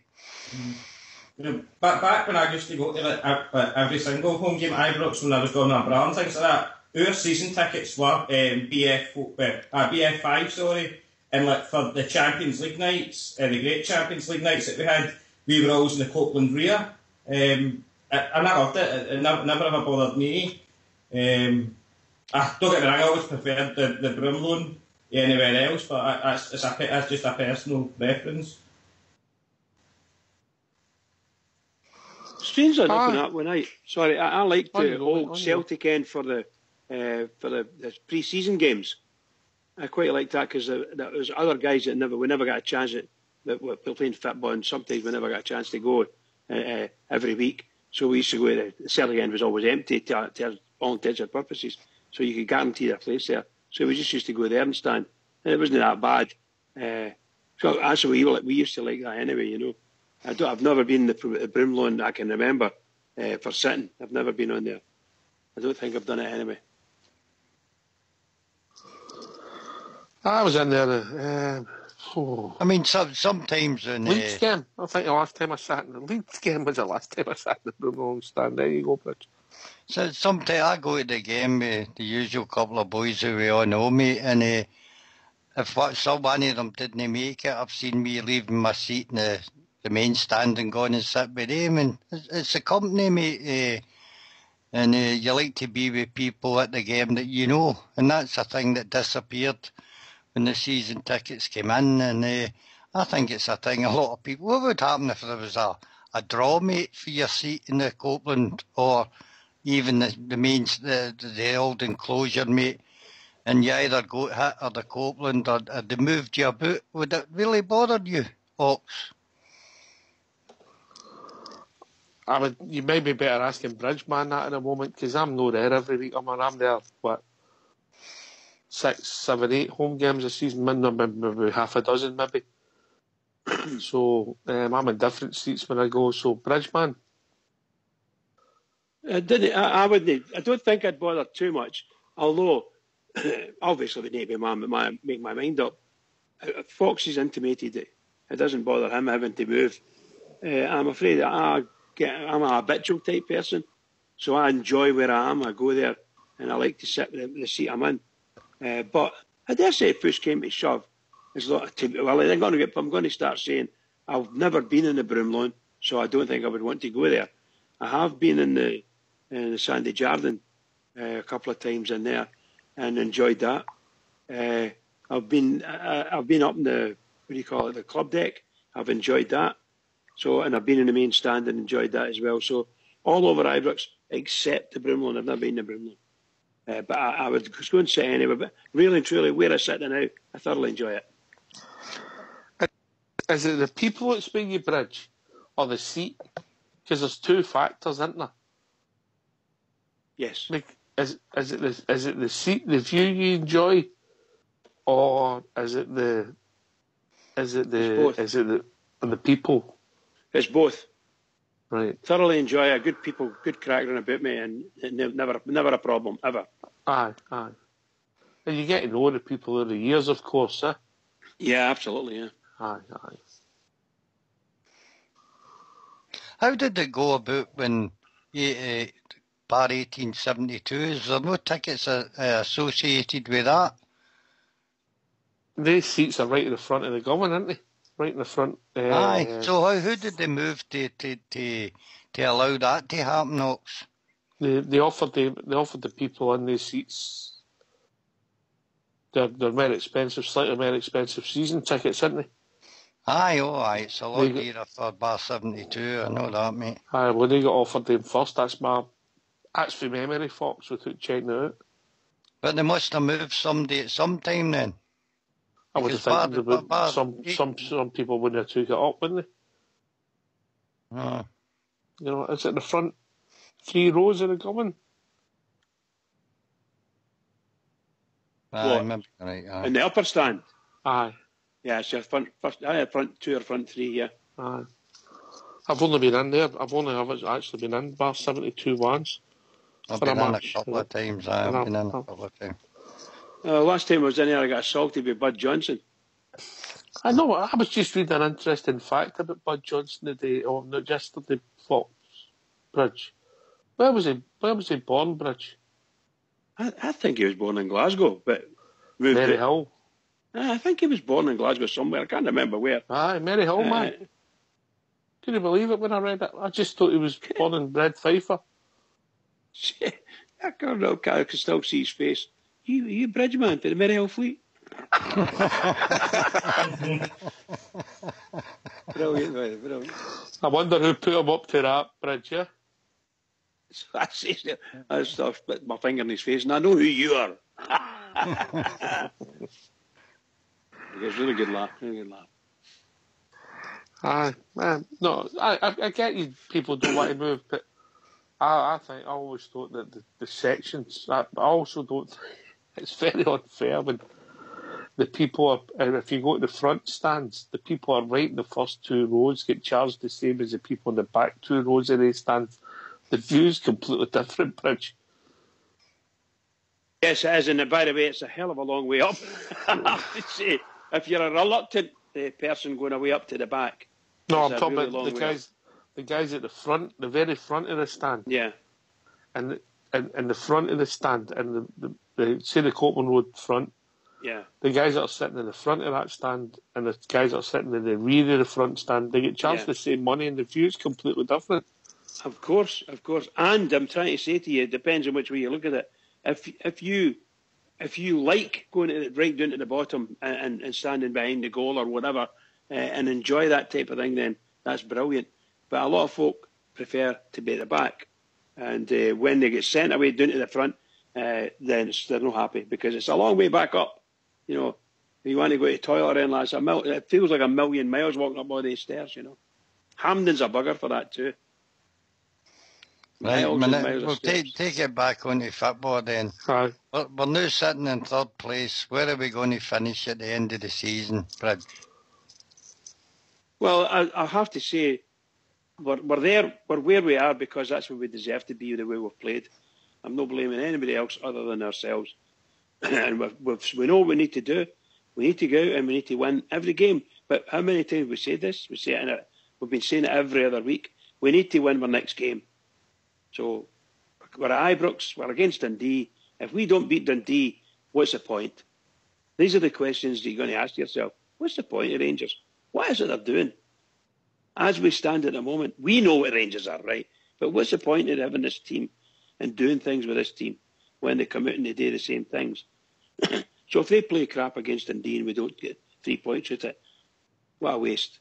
What a waste. You never answered it. Where will we finish? Where do Positionally speaking. Have you noticed he's a politician, that man? He never you have to, but I don't know what you're wanting me to presume. Presuming that we win every single game, then we've got a chance of finishing second. Every game we'll finish second. Right. We've got a chance of finishing second. Right. If we don't win every game, then the probability is we won't finish second. And I said it in the last couple of weeks there, where danger is, we'll go tumbling down the league if we don't keep the momentum and keep picking up points. And we're lucky to pick up a point on Saturday. But at least we got a point. The only positive out of that, we got a point, right? Which is different for the last 2 games where we get nothing. So dreadful 2 games and then 2.5 games. But result-wise, we got a point in the last game there. So we need to win. If we win against Dundee, the lights start to come on again in people's minds, and the march is on, because we can only finish second. The highest we can get is second. There's no way we're going to win that league. No way. I'll go for second, and that's my heart ruling my head, Fox. There you go. I'm saying. I think we're going to be in a fight here, mate. A real fight. When you think that Aberdeen's on 60, we've all played the same amount of games. 62 points for Aberdeen, 59 for Rangers, 58 for Hibs. Now Aberdeen are sitting above us. We've beat them 3 times this season, and they're still 3 points in front of us. Hibs have came and beat us more than once this season, I think. They're sitting a point behind us. I think if this team doesn't buck up its ideas, we may finish in 4th place. What do you think of that? I wouldn't be surprised if we finish 6th if they don't win the games. They have to win the games. We can't finish any lower than 4th, I don't think, Bridge. I wouldn't say that. Kilmarnock would need to win their 5 games, mate. Yeah, well, look, they've been doing very well. They've got no bad form, haven't they? But they're 9 points adrift of Hibs, so they're 10 points behind, 9 points behind us. They would need to beat more or less. They would need to beat us, the 3 teams round about us. They need to win their 6 games, roughly. But it doesn't really matter insofar as them is concerned. We need to win games to guarantee where we could finish if we could finish a European spot. Right? We need to win games. But if we don't win games, we're in danger of losing. I mean, I don't know what Kilmarnock will do. Kilmarnock might ramp up and away they go and catch us. I don't know. We need to win games. We need to put points on the board and get on with it. And we need to start from Saturday. I think we'll win on Saturday, Fox, and obviously we're hoping that Hearts stays a turn. And we could go back into second on Saturday, you know. We'll get the superior goal difference, which you could come down to, and then you've got the shoot-off. They're all going to be interesting games. If you take your form, we might go to Pittodrie, Parkhead and Easter Road. I think that's the way it'll work out as well. I think our home games will be Kilmarnock and Hearts. And the earlier part of the season, we took 7 points out of 9 league games, but we've no beat the 2 games between Hearts and Kilmarnock at home. We've played them 4 times, twice each. Ibrox, and we've only won 1 out of 4. Yeah, well, I think also the politics is going to come into it. Just said the old firm politics is going to come in here. And when the split comes, obviously they're going to turn and say who's in it. So we need to see who's in the split. And then they're going to say, right, what's the score? Where are the points? And what will probably happen is the Celtic Rangers game will probably be the first game for the split. That's what will probably happen. I think that as well, mate. I think it'll be a double header. I think we'll play them in the Scottish Cup semi-final. I'm going to be surprised because they'll get out of the way. They'll get out of the way, and obviously it depends how we play against them, both in the Cup and this coming league.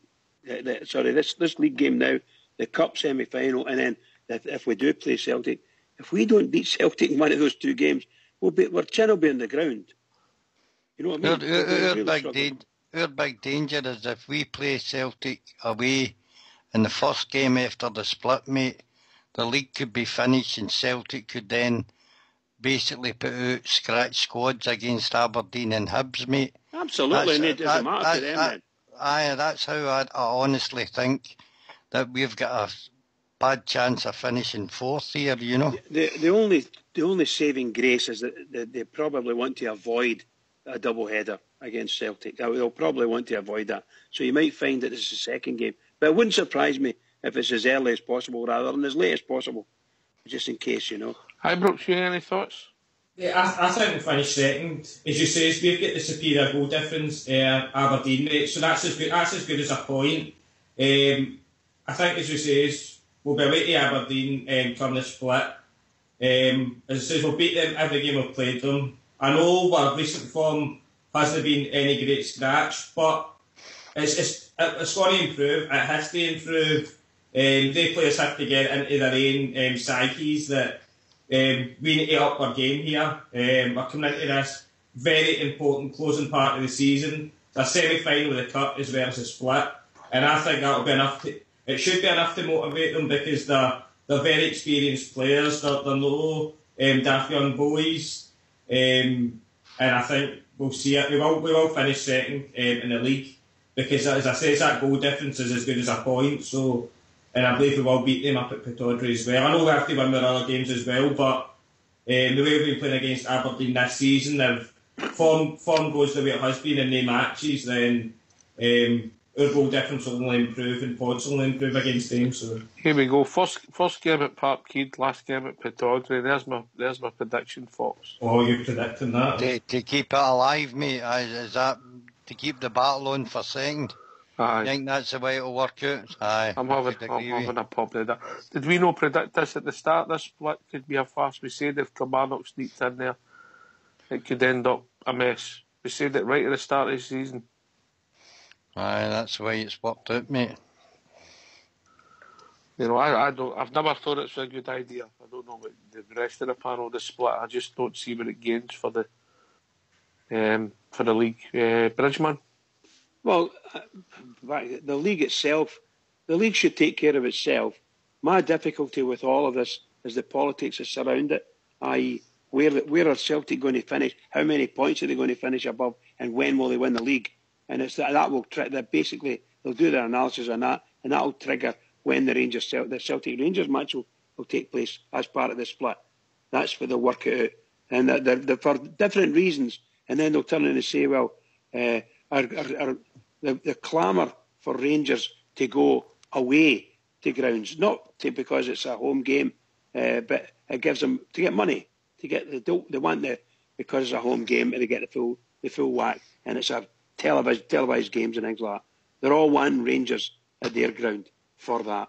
They don't want Rangers there for anything other than the money.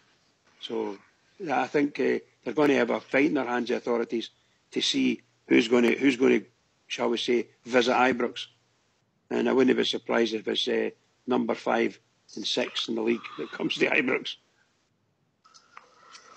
Aye, well, you know the rest of Scottish football want us to finish as low as they can possibly get us, and that's how I think that it'll be the first game will be at Parkhead, and if they somehow manage to beat us, that's their league air, mate. And as I say, they will give every horn out to Aberdeen and Hibs they can. They'll put out weak squads and say they're doing it for the Scottish Cup or whatever, mate. And Europe and the European Champions League, blah blah blah. Yeah. Aye, you know, and it's politics, as you say, Bridge. Well, that's exactly what it is. It really is. There's nothing to do with football at this stage. It's all about politics and money. I mean, for the last 3 weeks now, not all we've heard, but we've heard a lot of Mr. Lennon, and he's been moaning and groaning and groaning and groaning, and he's sitting in front of cameras. Now, by the way, this is a guy that's supposed to be banned. He's not supposed to be running the team and on the pitch, but he's in front of the cameras anyway, and he's telling us, we don't want Rangers shouldn't get a match there. Number one, it's going to cost us money, or we're going to lose money. We're going to lose a full house and TV. And I'm thinking, well, are they not getting full houses all the time? Question mark. And obviously not, you know. So that's what it is. They just want the Rangers to come along. Aye, you're bang on, mate. They know there'll be a full house against the Tims, there'll be a full house against Aberdeen, and a full house against Hibs. If there were our 3 away games.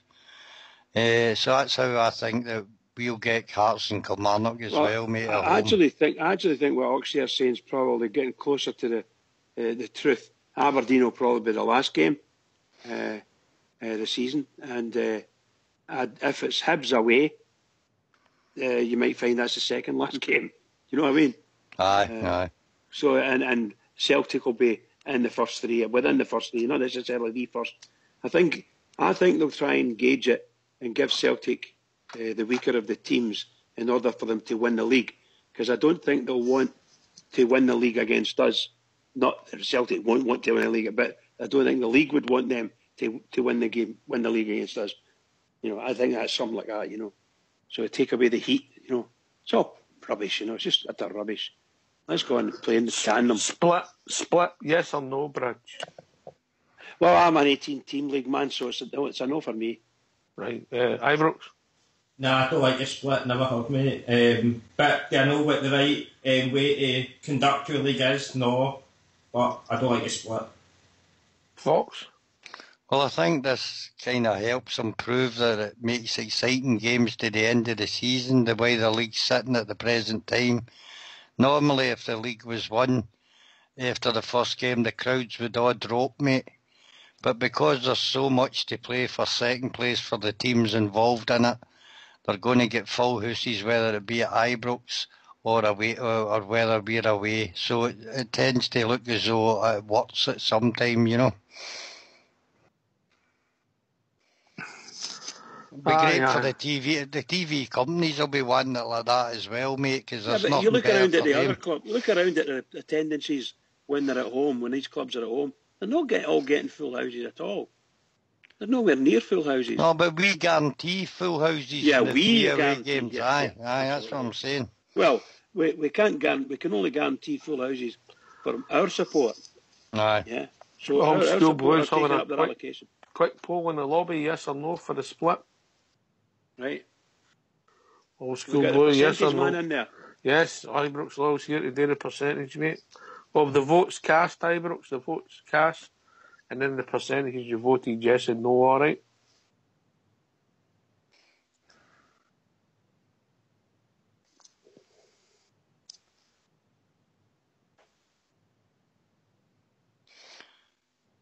What do you think it'll be, Ox? I don't think it's very popular, mate. I just don't. I get your point, but what happens if that was the 5 fixtures that were left at the end of the season?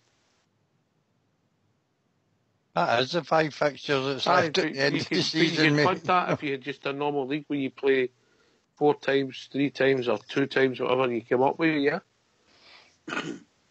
You know, I don't get what it gains. I don't think it's been the success that they've made out to be. In the bottom league, the 2 teams would all still be close for relegation. So every game is important. And then you could end up with a look at Ludwig. I think one year the team in 7th ended up with more points than the team that was 5th.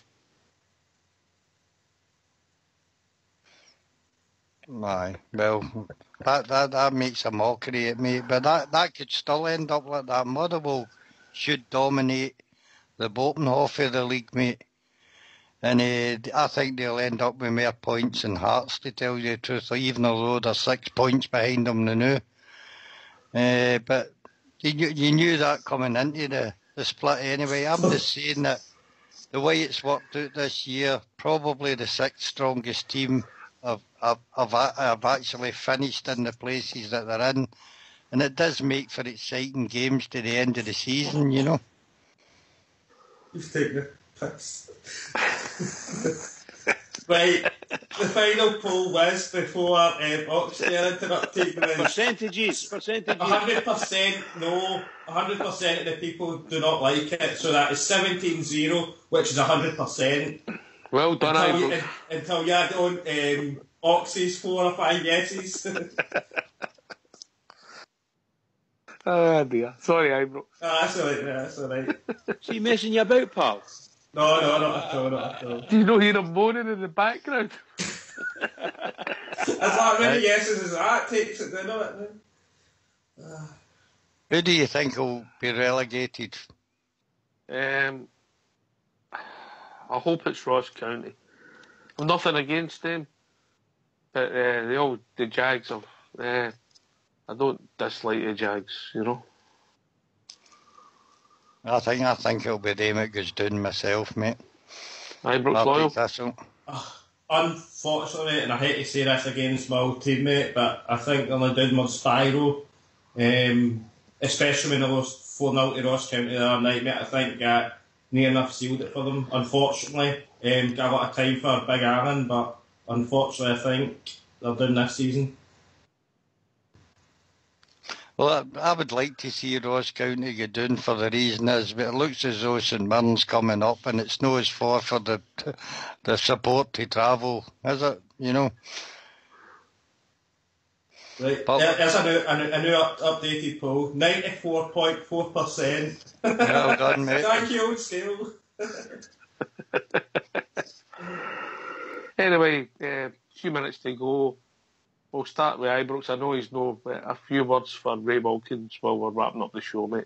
I just absolutely saddened when I heard it earlier, mate. Two gentlemen, with all the stretch of their football imagination, mate. Did great for your club.